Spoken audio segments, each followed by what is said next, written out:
Hello बच्चों, कैसे हैं आप सभी। मुझे उम्मीद है कि आप बड़े अच्छे होंगे और बेहतरीन ढंग से पढ़ रहे होंगे। आप सभी का स्वागत है ज्योग्राफी पाठशाला में। कक्षा 12 के विद्यार्थी जो भूगोल के हैं उनके लिए मैं प्रैक्टिकल क्लास लेकर आ रहा हूं। पाठ नंबर 3 चल रहा है हमारे पास में और हमारे पाठ का नाम है आंकड़ों का आलेखीय निरूपण। कौन सा निरूपण सर? आलेखीय निरूपण। और मैंने आपको थोड़ा बताया था कि आलेखीय निरूपण का मतलब होता है कि आंकड़ों को हम दृश्यमान विधियों के द्वारा कैसे प्रदर्शित करें कि सामने वाला आसानी से समझ सके। जिसमें हमने आरेख की बात की थी, आलेख की बात की थी, जिसमें हमने दंड आरेख पढ़ा, सरल, बहु, मिश्रित, वृत्त आरेख पढ़ा और साथ में हमने मानारेख की बात की थी, यानी कि संचित मानचित्र होता है। तो आज हम पढ़ेंगे प्रवाह संचित क्या होता है। समझिए आप, देखिए शब्दों को पकड़िए आप, इसमें बिल्कुल आसान है। देखिए प्रवाह, प्रवाह का मतलब होता है कि किसी एक बिंदु से दूसरे बिंदु की तरफ आप किसी चीज का प्रवाह करेंगे, मतलब वो वस्तुएं जाएगी, है ना। तो प्रवाह का मतलब हुआ कि जैसे मान लीजिए मैंने एक बिंदु ए लिया और एक बिंदु मैंने बी ले लिया यहां से, तो इनके मध्य अगर मैं कुछ यात्रियों का प्रवाह करता हूं, मान लीजिए यात्री जाते हैं, कोई स्थान है जैसे जयपुर मान लीजिए, दिल्ली मान लीजिए। यात्री के अलावा जैसे मान लीजिए कोई आपके पास वाहनों का प्रवाह हो जाता है, वाहनों का प्रवाह हो जाता है, कोई सामान का प्रवाह हो जाता है। तो इनको प्रदर्शित करने के लिए जो मानचित्र बनाया जाता है उसे प्रवाह संचित मानचित्र कहते हैं। मैं वापस रिपीट करता हूं कि प्रवाह नाम से पकड़ लीजिए। प्रवाह का मतलब होता है कि दो स्थानों के मध्य या हम यूं कहें दो स्थानों के मध्य, बिंदुओं के मध्य, है ना, निश्चित यदि वस्तुओं की बात करें, निश्चित वस्तुओं की बात करें, हम इसके अंदर यात्रियों की बात कर सकते हैं, निश्चित यात्रियों की बात कर सकते हैं, वस्तुओं के अलावा वस्तु भी आ गए, यात्री भी आ गए, या फिर हम इसमें कर सकते हैं वाहनों की बात करें। इनका प्रवाह होता है, उसको हम प्रवाह मानचित्र कहते हैं, प्रवाह संचित मानचित्र कहते हैं। ये मानचित्र चूंकि इसमें प्रवाह हो रहा है, हम यात्रियों का प्रवाह हो रहा है, वस्तुओं का प्रवाह हो रहा है। जैसे मैं आपको उदाहरण दे दूं, ये ए बिंदु हो गया, ये आपके पास में बी बिंदु हो गया, तो ए बिंदु और बी बिंदु के मध्य ऐसे प्रवाह होगा यहां से यहां तक में। तो ये जो प्रवाह संचित्र है, इसमें आलेख प्लस मानचित्र इन दोनों की झलक मिलती है। आलेख क्यों? क्योंकि एक आपने एक दो बिंदुओं के मध्य एक चित्र बनाया, है ना, एक चित्र बनाया। और मानचित्र क्यों? क्योंकि यहाँ पर मापनी का प्रयोग होगा, अभी हम बात करेंगे। तो प्रवाह संचित्र आलेख व मानचित्र का एक संयुक्त रूप है। ठीक है, ये हमने सीख लिया। अच्छा, इसका उदाहरण बताइए सर। सबसे अच्छा उदाहरण लेंगे हम यातायात प्रवाह मानचित्र। क्या लेंगे? यातायात प्रवाह मानचित्र। मैं पूरी उम्मीद करता हूं कि आप प्रवाह संचित्र की अगर टिप्पणी आ जाए, यहां पर टिप्पणी आएंगे बेटा आपके पास में, है ना। अभी हम आगे भी करेंगे, बिंदुगत मानचित्र करेंगे, वन मात्री मानचित्र करेंगे, सम्मान रेखा मानचित्र करेंगे, तो वहां पर टिप्पणी आएगी। तो आप लिख सकते हैं आराम से, दो स्थानों के मध्य निश्चित वस्तुओं यात्रियों का जो प्रवाह होता है उसे हम प्रवाह संचित मानचित्र कहते हैं। इसमें आलेख और मानचित्र का संगम पाया जाता है। और एक खास बात और, चूंकि इसमें प्रवाह हो रहा है, इसलिए मेरे बेटा इसको गतिशील मानचित्र भी कहते हैं। क्या कहते हैं इसको?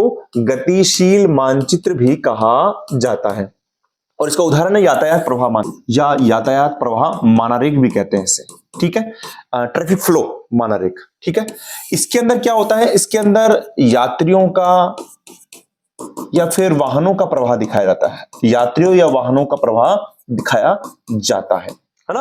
एक एक चीज बताएंगे जिससे आप इसकी टिप्पणी आराम से लिख सके बेटा। अब देखिए, यातायात प्रवाह मानचित्र है ना, इसके बारे में बताया था सबसे पहले, इन्होंने जो बताया था वो थे एडवर्ड उलमान। क्या नाम था? एडवर्ड उलमान ने यातायात प्रवाह मानारेख दिया था। और इनको हम परिवहन भूगोल के पिता भी कहते हैं। क्या कहते हैं? परिवहन भूगोल के पिता भी कहते हैं। ठीक है जी, ये आपने सीख लिया। अच्छा, अब थोड़ा सा हम इसमें देखें कि भाई प्रवाह संचित्र मानचित्र होते हैं, उसमें किस प्रकार के आंकड़े होते हैं। अगर हम देखें कि जो प्रवाह संचित्र मानचित्र होता है, उसमें आंकड़े दो प्रकार के होते हैं। या तो यात्रियों का प्रवाह होगा सर, यात्रियों का प्रवाह होगा, या उनके सामान का प्रवाह होगा जो सामान लेकर आएंगे, या फिर वाहनों का प्रवाह होगा सर, वाहनों का प्रवाह होगा। ठीक है, तो प्रवाह संचित मानचित्र क्या होता है? गतिशील मानचित्र उसे कहते हैं। इसका उदाहरण है यातायात प्रवाह मानचित्र, जिसके बारे में एडवर्ड उलमान ने बताया था। और ये प्रवाह संचित मानचित्र में जो आंकड़े होते हैं वो दो प्रकार के होते हैं, ये भी आप टिप्पणी में लिख सकते हैं। अच्छा, इसको ध्यान में, इसको बनाने में जो ध्यान रखने वाली बात है वो देखिए आप।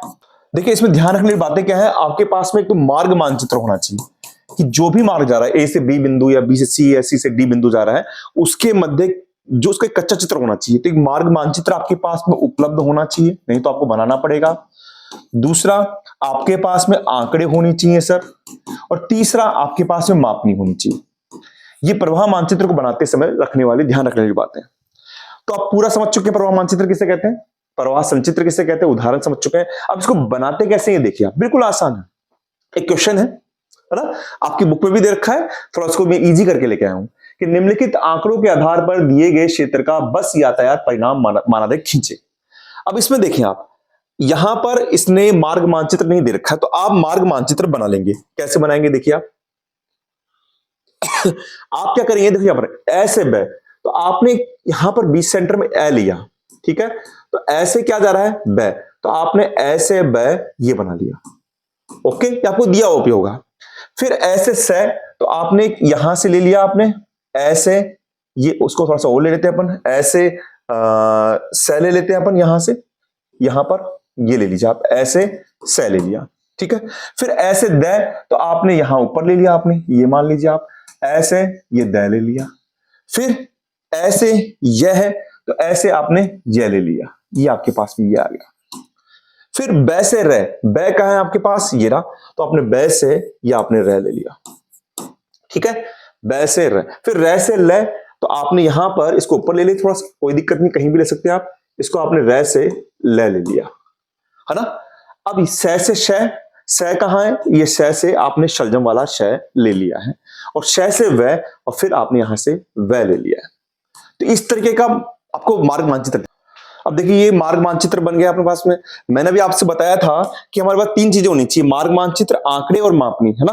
तो मार्ग मानचित्र है, आंकड़े उपलब्ध है, अब मापनी माननी है। अब मापनी कैसे मानेंगे देखिए आप, पहले आप यहां पर बिल्कुल आसान है, जैसे आपने रेखा मानचित्र किया वैसा ही है बिल्कुल, है ना, जो भी आपने बाकी चीज दंड संरचना डायरेक्ट की है वैसा ही। सबसे बड़ा मान क्या है इसमें 30 है, और सबसे छोटा मान क्या है 8 है। तो आप यहां पर मापनी मानेंगे, जैसे मैं यहां कर देता हूं, आपने मापनी मानी, यहां पर यहां 0 से शुरू करेंगे और ये 1 तक, या 1 तक मान लीजिए आप, ये आपके 1 सेंटीमीटर हो गया। इस 1 सेंटीमीटर के बीच में यहां पर आपके पास में क्या होता है कि 10 आपके पास में से 0 से स्टार्ट हुआ है मान लीजिए, और 0 के बाद में यहां पर ये 1 है, तो आपके पास छोटे छोटे निशान होते हैं 1 2 3 4 5 6 7 8 9 10, यानी 10, 1 सेंटीमीटर में 10 mm होते हैं ना। तो आपने मापनी में क्या माना, आपने मापनी में ये मान लिया कि 1 सेंटीमीटर यानी 10 mm, ये आपकी मापनी है कि 10 mm या बराबर 1 सेंटीमीटर बराबर 10 बस मान लिया आपने। क्या मान ली, 10 बस मान ली। इसका मतलब क्या हो गया, 10 mm बराबर 10 बस, यानी 1 mm बराबर कितना हो गया, आपके पास में 1 बस हो गई है, ठीक है। जैसे 15 बनानी है आपको बसें, तो 15 mm हो जाएगा, यानी 1.5 सेंटीमीटर हो जाएगा। अच्छा, इसको आप बनाएंगे भी यहां पर, इसको यहां पर कैसे बनाएंगे आप, मापनी कैसे बनाएंगे, आप एक लाइन खींचेंगे यहां पर, लाइन खींचने के बाद में जैसे मान लीजिए ये आपके पास में 10 mm या बराबर 1 सेंटीमीटर है, तो ये हो गया आपके पास में 10 बस। फिर इसके ऊपर आपने इसकी हाफ ले ली, यानी आपने ले ली, आपने इसे 5 mm ले ली, तो 5 mm बराबर हो गया 5 बस। थोड़ी मोटाई कम कर देंगे, जितनी मोटाई होगी, ये आपके पास 1 mm आ गई, 1 mm बराबर 1 बस। ये इस तरीके से मापनी बन जाएगी, और यहां पर मापनी लिख देंगे 10 mm बराबर 10 बस, क्योंकि मुझे 30 के लिए 30 mm लेना पड़ेगा, यानी 3 सेंटीमीटर लेना पड़ेगा। अच्छा, अब शुरू करते हैं। देखिए, अब देखिए बेटा, आपके पास मापनी आ गई है, मापनी हो गई 10 mm बराबर 10 बस, यानी हर बस 1 mm को दिखाएगी, यानी 1 mm बराबर 1 बस हो गया है। आपने ये आपको स्केल बनानी है, पूरी आपने बना दी है। अब देखिए शुरू करें अपन यहां से, पहला ले रहे ऐसे बै, आपकी 15 mm हो गया, ठीक है ना। ऐसे बै कितना हो गया आपके पास में 15 mm हो चुका है। तो 15 mm का मतलब हो गया 15 बस, ये बस है, तो 15 बस का हो गया 15 mm, यानी 1.5 सेंटीमीटर हो गया। अब 1.5 सेंटीमीटर आपको ऐसे बनाना है, ऐसे बै कि पूरी मोटाई 1.5 सेंटीमीटर है, तो आधी आप ऊपर रख लेंगे, आधी नीचे रख लेंगे, तो आप इस तरीके से सीधी लाइन खींच देंगे। इसकी मोटाई कितनी होनी चाहिए, आपको ध्यान रखना होना चाहिए, इसकी मोटाई 1.5 सेंटीमीटर होनी चाहिए, तो 15 बस आ गई। अगला है आपके पास में ऐसे सै, ऐसे सै का मतलब नीचे कितनी 20, 20 का मतलब 20 बस, 20 बस का मतलब 20 mm यानी 2 सेंटीमीटर, तो 1 सेंटीमीटर इधर आ जाएगा आपके पास में मोटाई में और 1 सेंटीमीटर इधर आ जाएगा, है ना। और इस तरीके से आपको बनानी है यहां पर, इस तरीके से। तो ये हो गया आपके पास में 20। अगला कितना है, ऐसे दे 12 बस यानी 12 mm यानी 1.2। तो ऐसे दे देख लीजिए आप, ऐसे दे आपके पास में यहां से यूं आ जाएगा, ठीक है। ये आपके पास से मोटाई, टोटल मोटाई है ना बेटा, वो आपकी 1.2 ही होनी चाहिए। तो ये 12 बस, सामने वाला नापेगा इसको, मापनी को देखेगा कि भैया 12 mm आ रही है, 1 mm एक बस को दिखा रही है, तो 12 mm 12 बस को दिखा देगी। ये इसका तरीका होगा। अब है ऐसे ये में 30 है, 30 का मतलब 3 सेंटीमीटर, 30 mm, तो 1.5 सेंटीमीटर ऊपर आ जाएगी मोटाई बराबर से और 1.5 सेंटीमीटर यहां आ जाएगी। और इसको इस तरीके से आपको कर देना है। तो ये हो जाएगी आपके पास में 30, यहां लिख देना है। फिर ये भी हो गया, ये भी हो गया। अब बैसे रहे 18, तो बैसे रहे 18 यानी 1.8, 18 बस यानी 1.8 सेंटीमीटर। तो इस तरीके से आपके पास में यहां भी आ जाएगी आपके पास में, यहां पर, है ना। और यहां पर लिख देंगे आप 18। ओके जी। रे से ले ये कितना है, 10, तो 10 है तो यानी 1 सेंटीमीटर यानी 0.5 आप इधर नाप देंगे, 0.5 इधर नाप देंगे, इस तरीके से आप नाप देंगे और फिर इसको इस तरीके से मिला देंगे। तो ये आपके पास में हो गई 18। ओके। अब है रे से ले 10, तो रे कहां है आपके पास में, ये तो आपने कर लिया 10, सॉरी। सह से षटकोण वाला सह 20, तो 20 का मतलब 2 सेंटीमीटर यानी 1 सेंटीमीटर आपने इधर नाप दिया, 1 इधर नाप दिया। तो ये जो मोटाई आ जाएगी ये आपको दिखा देगी, आपके 20 बसों को दिखा देगी। और में 6 से वह 8 का मतलब 8 mm यानी पूरा 1 सेंटीमीटर भी नहीं हो रहा है आपके पास में। तो 8 mm यानी 4 mm इधर ले लिया, 4 mm इधर ले लिया और आपने इस तरीके से बना दिया। तो ये हो गई 8 बसें। तो इसे कहते हैं हम प्रवाह मानचित्र, यातायात परिणाम मानचित्र। इसमें एग्जामिनर क्या करता है, स्केल लेता है, इसको नापता है, जैसे नापेगा तो उसको पता लग जाएगा कि ये 1.5 सेंटीमीटर आ रही है यानी 15 बसें हैं, है ना। यहां पर नापेगा ये 2 सेंटीमीटर आ रही है इसकी मोटाई, पहले मापनी देख लेगा, 1 mm बराबर 1 बस, तो ये 20 बसें आ रही है। यहां से क्वेश्चन आपके एग्जाम में नहीं आएगा, क्वेश्चन एग्जाम में जो आएगा वो यहीं से आएगा आपके पास में कि प्रवाह संचित मानचित्र किसे कहते हैं, जिसमें 2 स्थानों के बीच यात्रियों का या वाहनों का प्रवाह दिखाया जाता है। इसे हम गतिशील मानचित्र भी कहते हैं। उदाहरण यातायात प्रवाह मानचित्र भी है। आलेख और मानचित्र दोनों इसमें मिलते हैं।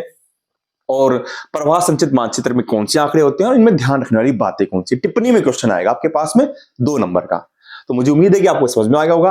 अब अगली वीडियो में हम पढ़ेंगे पाठ नंबर 3 के अंदर ही मानचित्र के प्रकार, इसमें बिंदुगत मानचित्र, वनमात्री मानचित्र और सम्मान रेखा मानचित्र पढ़ेंगे। आप बस यूं ही पढ़ते रहिए, अपना ध्यान रखिए और आगे बढ़ते रहिए। थैंक यू बेटा।